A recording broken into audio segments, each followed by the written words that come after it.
hujan itu teman-teman adalah proses ilmiahnya, dan ini memang dipelajari karena Allah memang memberitahukan kepada kita, kalau lagi panas, terik matahari lagi ada, maka air yang ada di muka bumi ini menguap naik ke atas. Karena panasnya matahari, ditarik air itu, lalu kemudian tertampung di awan-awan, ya. Tertampung di awan. Awan ini adalah filter alami, filter. Berapa banyak awan di langit sana? Coba kalau Bapak Ibu lagi naik pesawat, lihat tuh awan-awan itu. Siapa yang menatahnya? Siapa yang membuat awan itu? Awan ini kalau sudah terisi dengan air yang menguap dari bumi, menjadi gelap. Kalau kita bahasakan mendung, itu berarti sudah penuh dengan air. Lalu turun di tempat tertentu yang sudah diinginkan oleh Sang Pencipta Allah. Air yang turun, air hujan, penelitian membuktikan, dan ini secara wahyu juga ada, air itu bersih. Ada orang yang mengatakan bahwa adanya hujan itu dengan sebab udara panas, kemudian dia menguap, kemudian jadi hujan. Pendapat ini sesat dan menyesatkan. Pendapat ini kufur. Adanya hujan yang menciptakan siapa? Allah. Yang menurunkan hujan Allah, bukan karena cuaca panas, bukan karena uap, bukan karena yang lain. Jadi mereka ini menulis buku-buku itu tujuan apa? Untuk menghilangkan keyakinan kepada Allah yang Maha Pencipta. Jadi bukan karena panas, sengaja dibikin seperti itu di buku-buku sekolah itu, karena uap panas kemudian turun hujan, untuk menghilangkan apa? Kepercayaan kepada Allah yang menciptakan. Allah yang menciptakan hujan. Nggak boleh orang pakai masker dalam sholat. Sama seperti nggak boleh pakai cadar dalam sholat, nggak boleh. Dilarang oleh Rasulullah SAW. Dalam satu hadis Nabi bersabda SAW, an Abi Hurairah radhiyallahu an, anna Rasulullah naha anis sadal fi sholati wa yughatti ar-rajulu fa. Dari sahabat Abu Hurairah radhiyallahu an, Rasulullah SAW melarang orang itu sadal. Sadal itu sama dengan isbal. Nggak boleh isbal. Bagi laki-laki nggak boleh kainnya, celananya lebih dari mata kaki, nggak boleh.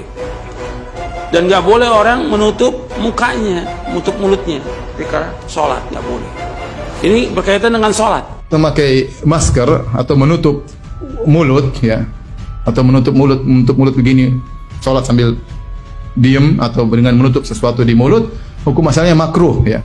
Tapi para ulama 4 mazhab mengatakan hukumnya makruh. Kalau seorang sholat tutup mulutnya, sholatnya tetap sah, dan dia melakukan satu hal yang makruh. Tapi kalau ada keperluan, maka tidak mengapa seorang sholat sambil menutup mulutnya. Di antaranya disebutkan oleh banyak ulama, di antaranya Al-Khattabi, misalnya seorang tatkala dia menguap, maka dia boleh tutup mulut. Kan sunnahnya seorang menguap tutup apa? Mulut. Dalam sholat dia menguap, dia tutup mulut. Boleh karena ada keperluan. Kemudian juga ulama yang lain menyebutkan di antara keperluan, misalnya seorang bekerja, pekerjaannya membutuhkan tutup mulut, ya. Dia tidak lepas setelah dia bekerja, mungkin ada apa-apa, atau dia pekerjaannya di tengah padang pasir yang debu sana sini, maka dia sholat sambil tutup mulutnya, tutup hidungnya, nggak ada masalah. Demikian juga karena penyakit, baik khawatir terkena virus atau khawatir menularkan virus, maka tidak ada masalah seorang sholat sambil menutup mulutnya atau menutup hidungnya. Hukum asalnya makruh, tetapi kalau ada kebutuhan maka hilang kemakruhan tersebut. Cuma untuk satu masalah itu aja, kemudian berantem mereka. Iya tidak?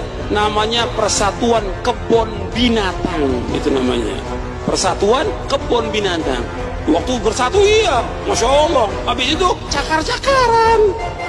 Terjadi nggak? Terjadi yang seperti ini cuma umat. Betul, waktu rame-ramenya bersatu, habis itu apa? Cakar-cakaran. Itu namanya persatuan kebun binatang. Alah, debat. Mana hukumnya memberi uang kepada orang yang suka minta-minta? Jangan diberikan. Ya. Semua kita nggak tahu dia sholat apa tidak. Kata Nabi SAW, kalau datang kepadamu seseorang yang meminta sementara dia di atas tunggangannya, berilah, karena kau lebih mulia. Berarti ada perintah memberi. Mau bagaimanapun keadaan dia fakir atau bukan, tetap ada pahalanya. Tetap ada pahalanya. Kita cari yang sudah jelas. Banyak teman-teman kita yang susah, kita datangi ke rumahnya, berikan.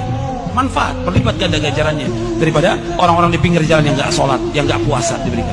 Hadis Bukhari mengatakan, yadul ulia khairum yadis sufla. Tangan yang memberi lebih baik daripada tangan yang menerima. Memberi di sini, dia fakir atau bukan, tetap ada pahalanya. Kalau kita kasih di rumah kita, nanti dipanggil teman-temannya supaya datang ke rumah kita. Berilah. Jangan diberikan. Berilah. Jangan diberikan.